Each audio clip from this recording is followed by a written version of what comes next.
Here we go. I was late on my wind up there. Farm Companion. Farm Companion. June 5th.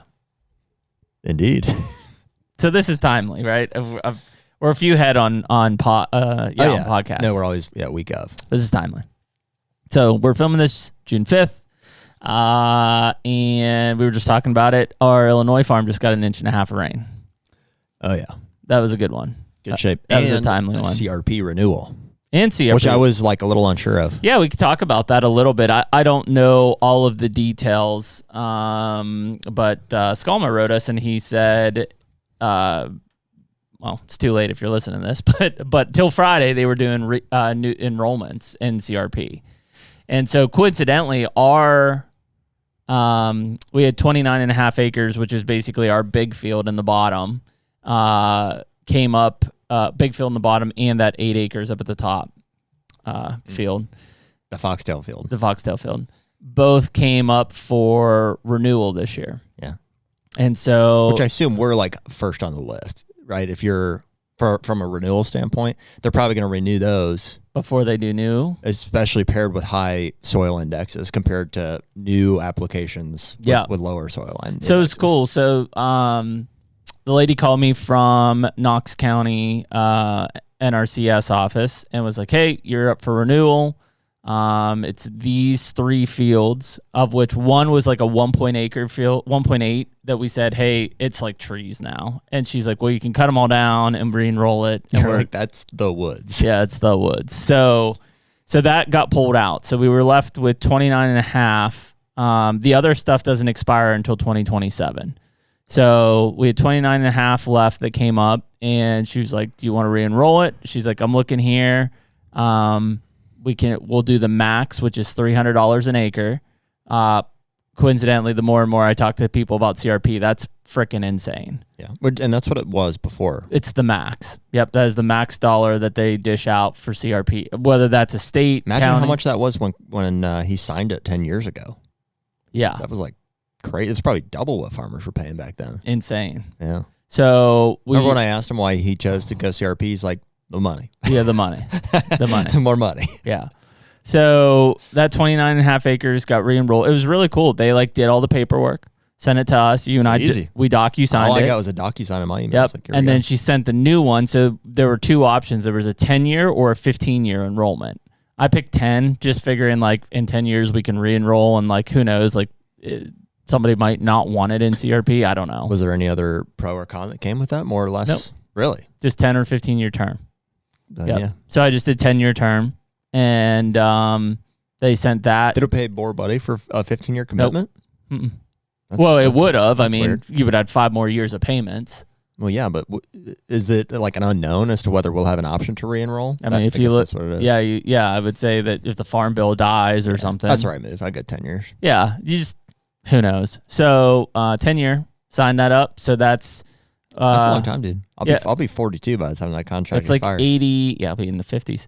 It's like $8,300 and some dollars or $400 a year. So I mean, effectively, you just signed a $80,000 deal on that farm. Yeah, heck yeah. $80,000 in income. Cool. Not to mention the 2027 one that's still producing for another 2 years that we will re-enroll, and that is about 30 acres. Wouldn't it be way better if they'd pay that all up front?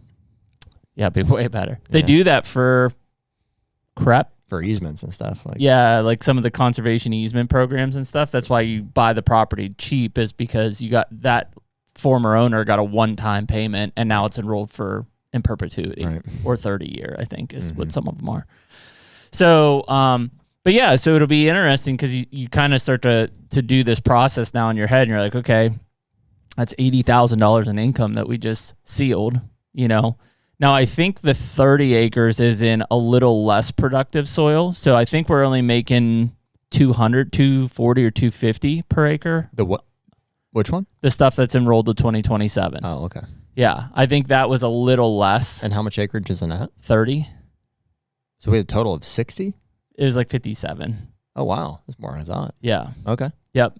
So maybe it's a little less. 20, I'm sure it is less productive. 28 that acres. one we just signed is the best soil in the freaking county. Yeah, 28 acres or something like that. So So those ones will come up in 2 years for renewal. So we'll see what that is. But yeah, it was cool. So we locked that in right away. Frankly, dude, if we were going to unroll anything, it would be some of those other ones that are outstanding. You know, I'd consider farming that south field, that upper field.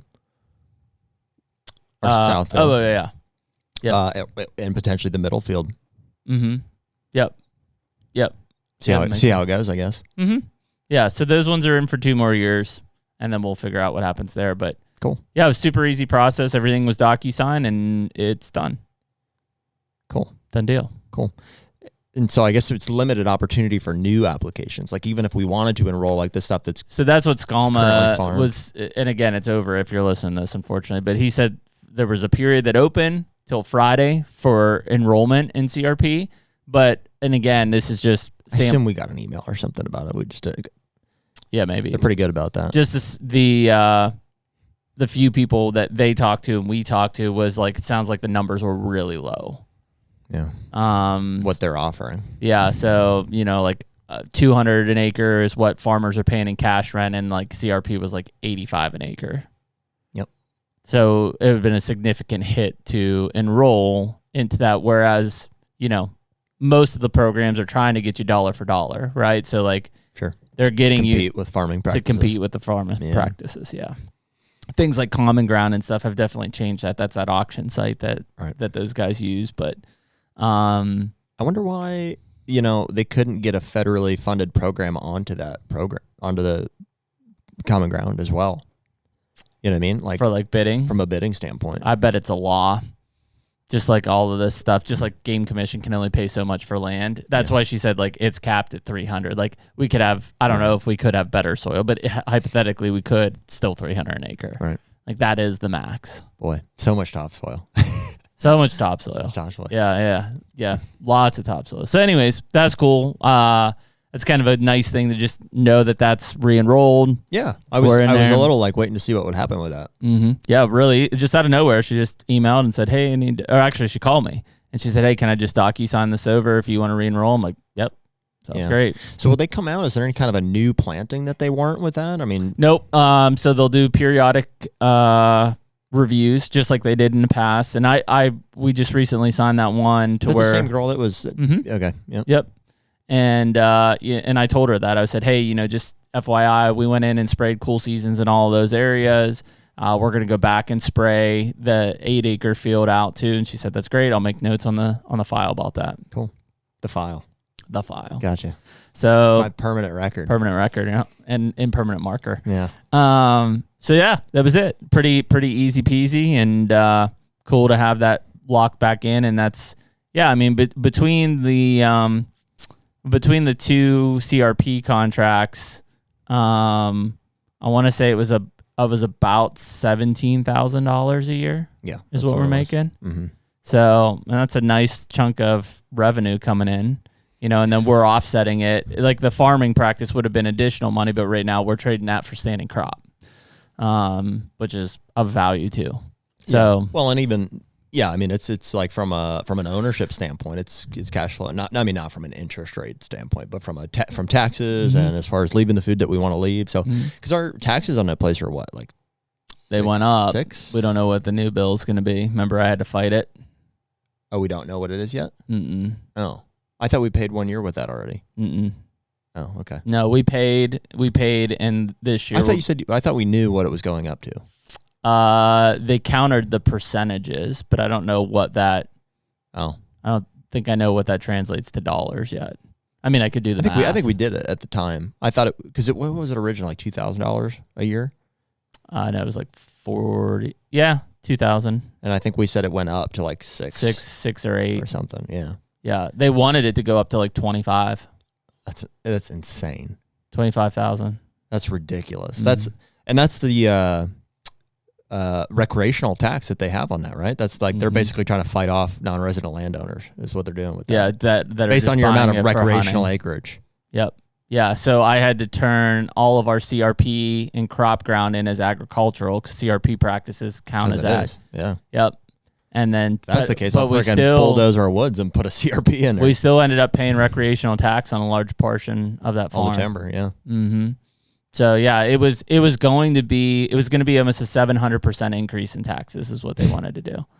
And I think I ended up fighting it down to like 250 or 300% increase. Wow. And it's because in Illinois, the moment, and I don't know how much it is in all these states, some states are different, but it does a reassessment right away to the purchase price. Yeah, straight to jail right away. Yeah. So like even like when we, I guess it depends by townships and stuff too, but like, if you would go out and buy an existing house right now, it doesn't immediately reassess to the value you bought it for. Doesn't happen in most cases, most townships.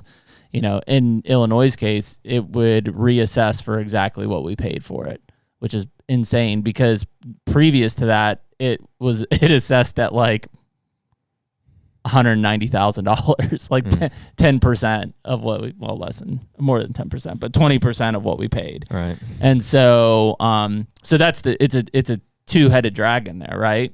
Number one, it reassesses because you bought it. And then number two, they were trying to tax us a higher rate. Mm-hmm.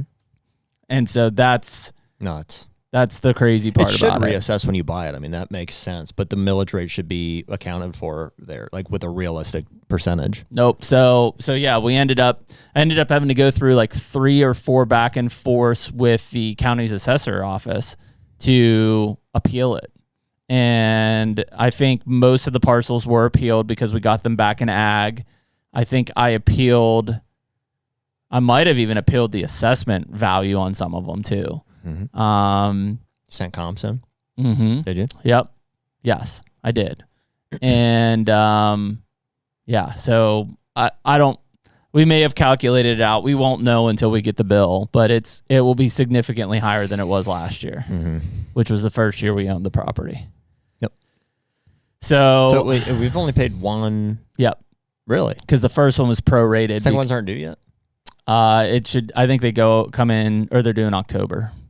Okay. Yep. So the first one, I think Carl had already paid, and we prorated it at closing. We paid last year, yeah. And then this year will be the first one on the new reassessment, which sucks.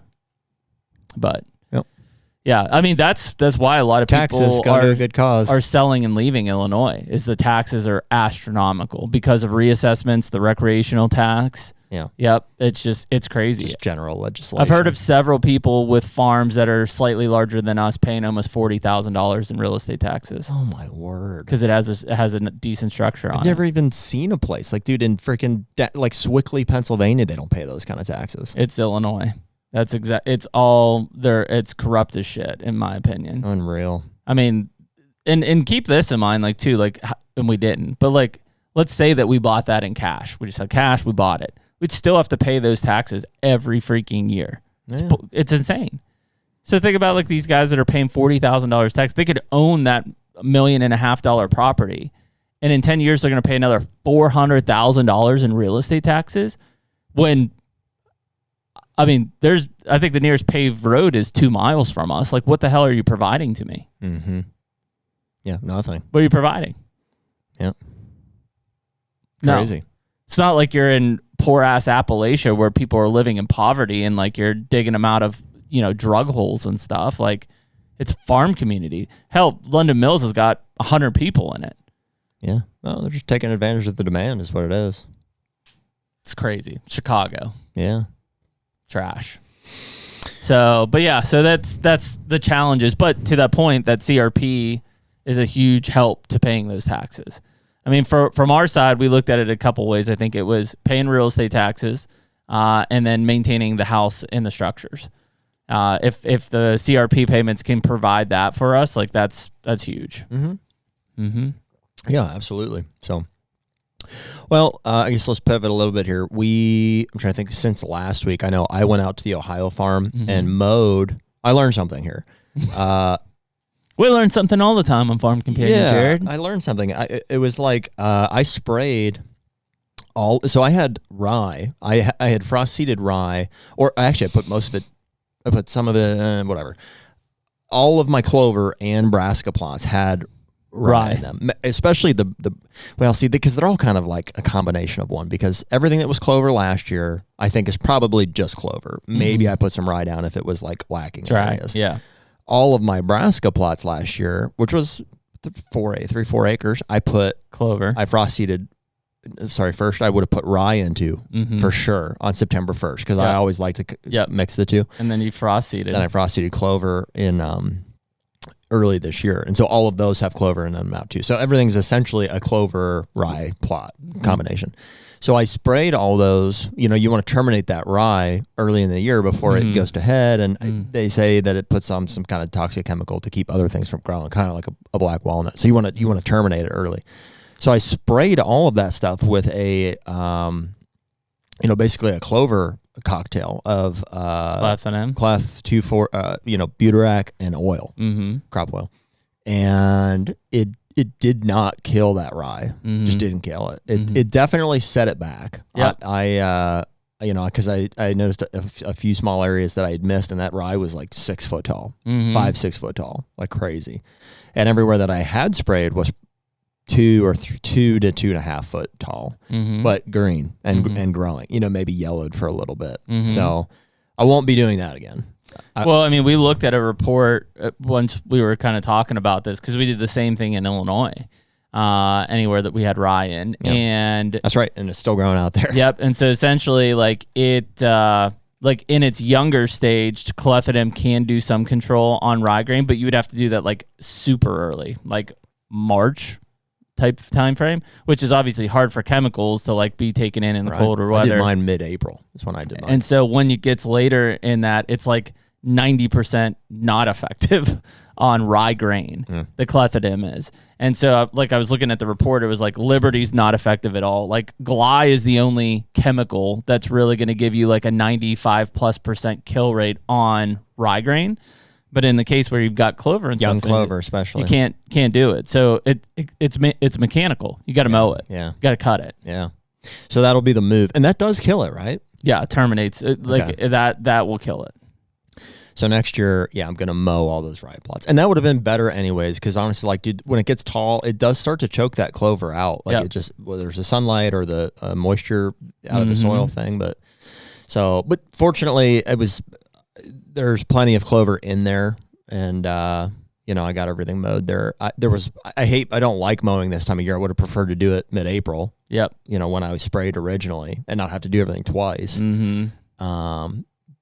Because I got close on a fawn. There was just the one that I saw. That's why I've kind of held off on mowing on mine, just because it's like it's peak fawn season now. Yeah. I've seen some up walking around now. Have you? Pictures of one this morning.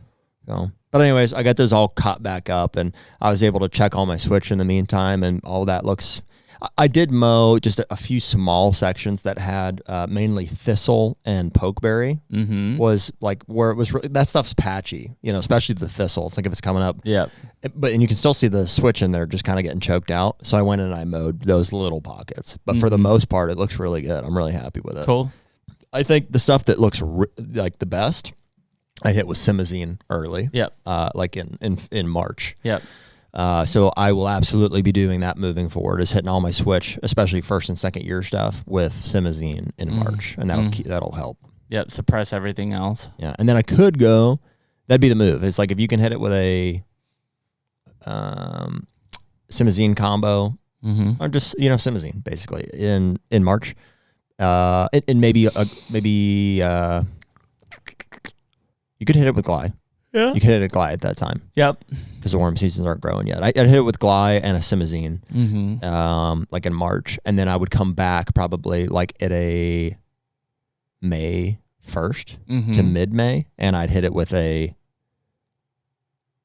quinchloric combo, and that would take care. And you'd have clean. That'd be as clean as it gets, I think. But I'm happy. It looks good. It's all 2.5 foot tall right now. Yeah, that's 2 awesome. to 3 foot. It still doesn't touch. I mean, in Illinois, granted, that stuff's been established for way longer, but it's 4 or 5 foot tall right now. Yeah, I think it's just also soil quality. That's what I mean. Yeah. Yeah, I mean, I think that's why. Not that people aren't doing it, but not to beat the dead horse, but you see so much more switch going into some of these like Iowas, Illinois, etc., and it's just like we don't have that soil quality. Yeah, we don't. And so it's just harder to grow things, and so we don't see those explosions of warm season grasses, at least in the first couple years. Maybe by year 3 or 4, then you get those big jumps, but I don't know. I bet the stuff on my farm this year will be 4 to 5 foot tall. Would be my guess. Which is good. It's good. It's great. And then you'd hope that in the third year there it could get to that 6 foot mark. That'd be ideal. But you're right. It definitely doesn't grow. I mean, dude, shit just grows in out in the Midwest. Like it's like a problem. You know what I mean? It's like that's why the weeds are so much harder to control. Part of it, anyways. Well, even just the explosion of the weeds. Like, I mean, when we go out there in May to drill, it's like some of those brassica fields are jungles of like 5 foot tall weeds, and I'm like, it's insane. I look back home and I'm like 2 feet tall at the most. Yep. Yeah. So it just grows differently, and I mean that's just the production of the soil, and so I mean I think that's just a big part of it. But yeah, we're kind of in that stretch now. With crops in the ground, it's like you need the timely rains. We've got some warmer weather, like stuff's going to start growing here. We're rapidly approaching 4 weeks or so with our crops in the ground to where we'll start to spray to nuke stuff out, nuke any weeds, grasses, whatever. Use a deer growth fertilizer in the same tank, and really explode those crops. And then it's kind of, I don't think I've ever sprayed my stuff more than once. I usually spray it once and then it's done. Me neither. I was looking back too. So we planted on the 16th and 17th of May. So maybe next week would be just shy of 4 weeks. Mm-hmm. So maybe I'll hold off to the 17th or 18th. Really, what I was wanting to do is getting those clovers mowed, because they're just, Yep. they're, even in it's weird, dude. Even in the north, that grass is just not dying off. I think a lot of that's rye. I don't think it is. I think we put a bunch of rye in there. Did we? Mm-hmm. Then, yeah, maybe you're right. Yep. And that's why it's just not, clethodim is just not killing it. Yeah, maybe you're right. That would explain it, I guess. Because, because the cove looks great. Yep. You can see the yellow out in it. You can see the clover coming up through it. Yep. And there was no rye in that because it was beans. No rye in it, yeah. Yep. Yeah, so, right. So yeah, I mean, you've definitely got some things to kind of maintain, and it is a tough time for mowing because it's like, once I get to July, I'm a lot better on it, but like June is kind of I'm gonna go down to Kentucky today, and I'd like to mow. I'm definitely gonna mow some trails, but I'd love to mow my clover plots especially, and I just don't know if I really want to, unless I have Harlan run out in front of me and try to clean up fawns or something. But yeah, I don't really want to mow. Yeah. All right. Well, for the rye too, you could just pick it up high. Yeah, I'm more worried about tires too. Yeah, that's true. I tell you what, dude, when I was mowing that stuff, was I grateful for the bat wing. Oh yeah. Oh, it would have taken me forever with like a 5 foot thing. Yep. Yeah. Yep. No, it takes a long time to mow that stuff. I probably mowed. I mean, between the clover and Nebraska, is probably 6-7 acres. Yeah. And I got it done in 2 hours. I did see one thing that was interesting. I know we've kind of talked about it is, at least in Kentucky and especially in Ohio, the places that I did treat in April with IMOX, those plots look banging. Yeah. Yep. No weed issues, no grass issues. Clover looks awesome. I hit it with 318-18 at that same time. Were there before? I mean, are you seeing stuff yellow off and die? It's gone. Yeah. It's because it's been months now. Right. Like it's gone. Clover's taken the place. Like there's still some areas that like I've got some woody stuff in some of those plots that were cleared from timber, but like they look really good. And Kentucky, I did one and it looks great. And my other ones have so many, and I mean, I guess they're not an issue, but like so many like annual like flowers and broadleafs and stuff in them that like those are not in the places that I sprayed IMOX. Yeah. So that definitely, I mean, again, maybe in the Midwest where things are more tolerant, I don't know. But like where I sprayed it, it worked great. I'll tell you what I may do is, because I'm still up in the air on my travel stuff here. It's like I think the most emergent stuff is like that north and the pinch-a-pinch. Yep. To be mowed, because I think that is rye stuff in there. Maybe I'll have Caden go over this weekend and just mow those two. I was concerned about having him go to the cove because he doesn't know, I don't think, where the switch ends. You can pretty much see it. You'd hope so. And the miscanthus too. So I'm a little more worried. But that stuff doesn't need mowed because there's no clover in there. There's no rye in there. Yep. So maybe I'll have him go over and just mow those, the north and the pinch-a-pinch, and then I'll feel a little bit more freed up. Just that strip at the pinch-a-pinch? Yeah. Yeah. Yep. Yeah, that's an easy one for him to do. Take him an hour. And then I can go out in the next 2 weeks and spray all the beans and stuff. I'll have to sync up with him too because I'm planning on using his machine rather than pulling ours out there. I think from a spray side, as long as that'll work. Yeah, just see if he'll come out, and that way you can show him, and so we have him on. I'd love to do that too. Yeah, so because that's the only one that I'm concerned of, and it's because we don't have eyes. Is that we got a really good kill on the beans in the middle because that was thick with weeds and grasses. He went out a week or two after, and it was yellowing up pretty good. So hopefully that'll toast it. Yep, and he can check on that for us this weekend too. Yep, that would be the only place that I would be concerned of. Okay. Yeah, so I'm kind of excited. Well, I sent you a picture. Was that last week of my beans in Ohio, exploding, like amazing. Yeah, and those got in early. That was like May 10th that those went in. So they've almost been in for a month already. Yep. I haven't fenced them though. Just because I haven't been there. Maybe I'll fence them on my way back from Kentucky next week. I don't know. How much is there? 3.5 acres. Pretty big size. But it's like a 2 acre and a 1.5. Yeah. Or 2.5 and a 1, actually. Yep. That 1 acre is toast. Probably. But that 2.5 is really the one I'm caring about most. Sounds like he's calling for a Brassica plot to me, the 1 acre. Yeah, that's what I told him. He was like, "Hey, I don't know what." I was like, "Yeah, if they eat it, they eat it. Like that's what it's there for." And I'll put brassica. The bigger one is the one I'm hoping will, and I still probably will put brassica in that. I think we'll end up doing the same at the pinch probably, just unless it's like you can't walk through it type beans. Like the Cove was. Yeah. Then we'll probably broadcast some yeah, so I'm good with those, and then I'm excited to check on because I got some really good rains in Kentucky, and I've got rains coming this weekend. But I'm excited to check on. I assume all my beans are popped and see how my corn's germinated and stuff there, just to see how that all is coming along. I'm pretty stoked about getting some of these Patriot Series stands out in Illinois. We just got. What we get 5 of them? 5 so far. Yeah, we got 5 more coming. 5 more coming. Yeah, deck that farm Those out. are the assaults. Yeah. Yeah, those look nice. Yeah. That's a way bigger platform than I thought on the assault. So I mean that alpha must be like I could do a cartwheel on it. Yep. Yeah, I'm really excited to have that to hang some sets. So I think we get a permanent at the Cove. Yep. Potentially the other Wind Cove, if we feel like that warrants a permanent there. And one at the Corn Cove you're talking about. Corn Cove. Yep. Yeah, sorry. 2 coves. And then one at the barn. One at the barn. Yep, by the where we're going to put the blind. Name for that, the John Boat. Yeah, John Boat blind. Well, yeah. Yeah, I figure when we got out in July, I figure we'll do those. We'll do the blind work. That'd be the move there. Yep. Yeah, just to get everything set up.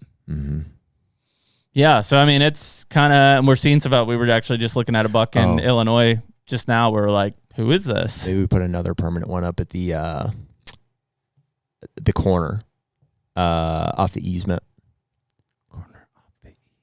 Oh yeah, coming off the easement. Oh yeah, where we marked that. Oh no, definitely going one. Definitely going one there, and a giant mock scrape right there. We'll mow that trail in there. Yeah. Yep, Magnum mock scrape right there too. That. Yeah, that's a great spot. Just a north wind. That's a great spot. Yeah, anything north. We're gonna kill a deer there probably. I think so. That's a great spot. Yeah, they definitely are using that inside corner. I know it. Those woods were a lot. That was cool to walk through that section. That was before we got up to the tight spot. That's a big chunk of woods right there. Yeah. And real steep kind of terrain through there, and clearly like a pile of beds and trails. I mean, there's a lot of deer moving through that side there above the creek. Man, I would love to. I really think we can just really improve that farm if we. I didn't coin it at all, but in my mind, I have got this process here now where it's treat the invasives, burn the leaf litter, cut the non-invasives. You know what I mean? Do your crop tree release. I think that just is a pretty deadly prescription for almost any piece of timber. So I think, and the hardest part of that is treating the invasives, depending on how much you have. So, but that's something I really want for us to focus on in the next year or two. Yeah, mainly the multiflora, but some of the other stuff too. And eventually that comes with also opening up the canopy, because without sunlight, you don't have shit growing. That's what I mean. That's the third step. Yep. Cutting them. I mean, just imagine, dude, you freaking take care of your non-invasives, burn off all the leaf litter, and then let the sunlight just it's going to be insane. Yeah. You could probably honestly double your holding capacity by doing something like that. Yeah, because I mean, there really is not a lot of browse in that property right now. Nope. A lot of Well, there's multiflora on the the big block of timber, and then some honeysuckle, a lot of bush honeysuckle, which is more what's his face with the drone Clayton was killing is able to do there. So I'm sure we still will use him at some point, whether it's cool seasons out of the switch this fall and or early next year, and then in the timber probably at some point too.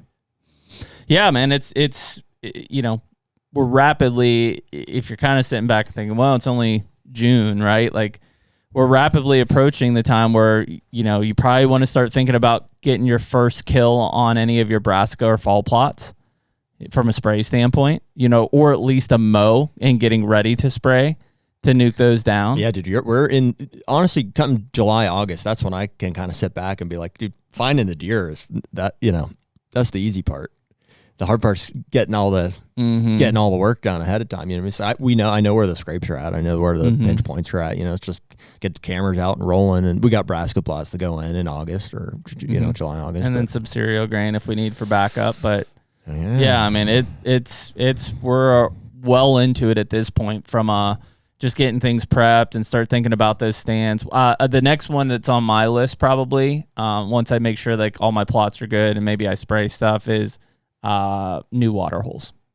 That'll be the next thing here in June and July that you're gonna do something this year. Yep, especially in Ohio, but I probably will in Kentucky as well.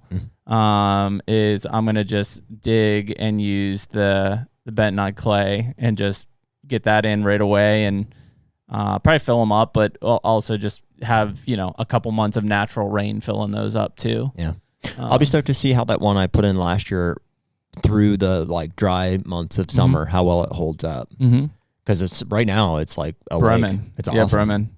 Yep. Yeah. So yeah, that would be if you're thinking about anything. If you're like, man, I've got my plots in, I'm not close to fall plots yet. A water hole can make all the difference in a stand location for sure.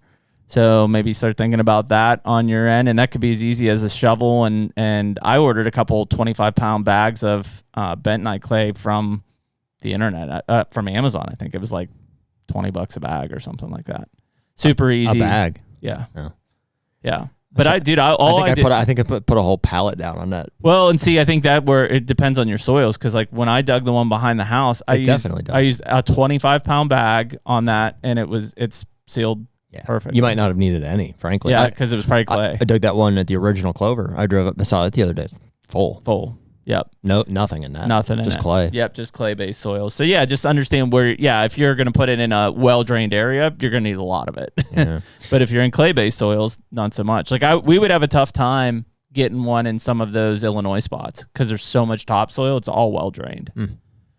Yeah, I wonder. You would have to bentonite the shit out of that stuff, or put a tub in. Well, you see a lot of cattle ponds and stuff out there. I wonder. I doubt they bentonited all those. Some of those are probably deep. Yeah, maybe. That would be my guess. Is they're probably deeper. Yeah, I don't know enough about the soil layers, like what's under the topsoil and beyond. Yeah, I mean, topsoil is just it's well drained. So like that 4 foot of topsoil or whatever, like you think about if you're building something like ain't gonna hold it. The other thing this time of year, I think it can get away from you is I think you want to get those mock scrapes. Yeah, you're big on that, and sooner the better. It's an annual thing. It's like a stop sign to these things, or whatever. They're crushing them now. Have been for months. So the longer it's there, the longer they have to adjust to it and start using it as a part of their pattern. So, yeah, I mean, a lot of those mock scrapes have now turned into community scrapes where they're just year round. They'll crush those things. Yeah, absolutely. Yep. So I mean, either that or try to go out and locate some of those community scrapes and just get some cameras on them, because those will probably remain hot for the whole season. Yeah, man, scrapes are, and even if you find them and they're not in an ideal spot, freaking cut it down and put it where you want it. Yeah. And obviously the sooner you do that, the better. It never feels like the right time when you're doing it, because you're like, I shouldn't be in here messing with stuff. But think about you and I, when we just moved all that stuff on the Corn Cove. Yep. I know it felt like we were messing stuff up there, but okay, that was 4 weeks ago now. Yeah, deer already. And we're still months out from season. It's over. That pattern, which you'll look when you go out there, and that'll be a highway at that spot where we said, hey, they're all going to shift over here.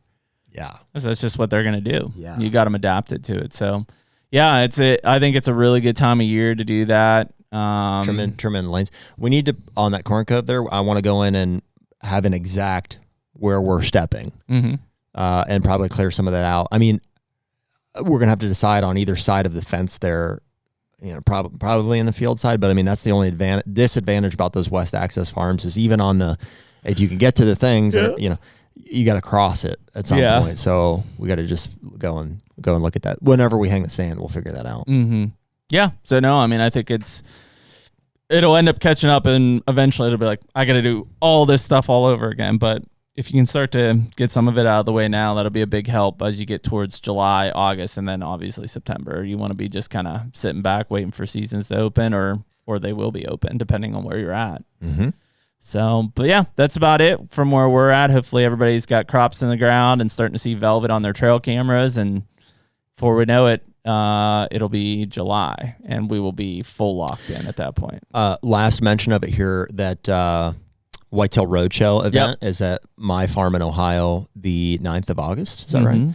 And there's 20 tickets left as of a few days ago. Yeah. So if you want to come, I would jump on that pretty quick. Yep. The other thing I would say is, I don't know the exact date in July, but the first day of the Utah TAC event, we'll be out there shooting. So if anybody's going to Thursday the 17th. Yep. If anybody's going to be in Snowbird, Utah for the TAC event, you want to lose some arrows with us? We'll be good for it. Find me.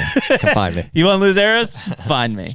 I did have a 130-yard bomber on that moose the other day. I would have just hung Pressure it up. was on, dude. I had freaking everybody else was Josh low. Bomar and FMJJ and Bo Disciples. Even Bomar was low. Thunk. Twice. That was beautiful. That was one of the best shots I've taken in years. It was great. We had to go through because obviously we're not shooting 130 yards. We had to do some like mental math. I was like, well, does my pin go that pin. Far? Yeah. Yeah, dude. That was the second pin. It worked. It worked great. Like a charm. You had plenty of clearance. I went down and I was like, I don't have enough clearance. I was over the back and still low. Yeah. But yeah, so no, I think those are the only two events that we have planned right now. So if you guys are at any of those events, check it out. Maybe on a whim we'll go out to like Jurassic as one of the the weekend before it, or maybe don't count on it, but loose stuff like that.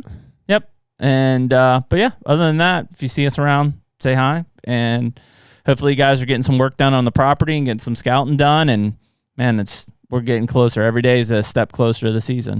I'm stoked to, at the end of this month, I'll get cameras deployed, and it's always fun to start inventory and seeing what's what. I try to, not that it's eating at me now, but I'm like, I don't care to look at them when they're like just nubbed up. It's fun to know that they made it or whatever. I can't, there's a few hypothesis deer that I have out there, but like there's still not even my furthest along deer, which I'm like, that's going to be a good deer. I think I know, but it's still, right now it's like, okay, he's got G3s. Well, I think he's this buck. Well, that means he needs G4s. Like, right. You don't know. So it'll be another 2 to 3 weeks here, and then it'll paint the picture of like that's probably him. Yeah, early to mid July, I'll probably start getting mine out. Yeah, mine are just out from turkey season. Honestly, there's so many of them too. It's just kind of like opportunistic. Like that's what I got to do, dude. I've got to go and collect some of these things. Like on my public land, I got like 5 of them that are just dead out there. I got a couple too. So I got to go either visit them and reactivate them, or there's several that I'm just pulling out of those areas because I never saw a buck that was worth a shit. I am gonna go look and see if I can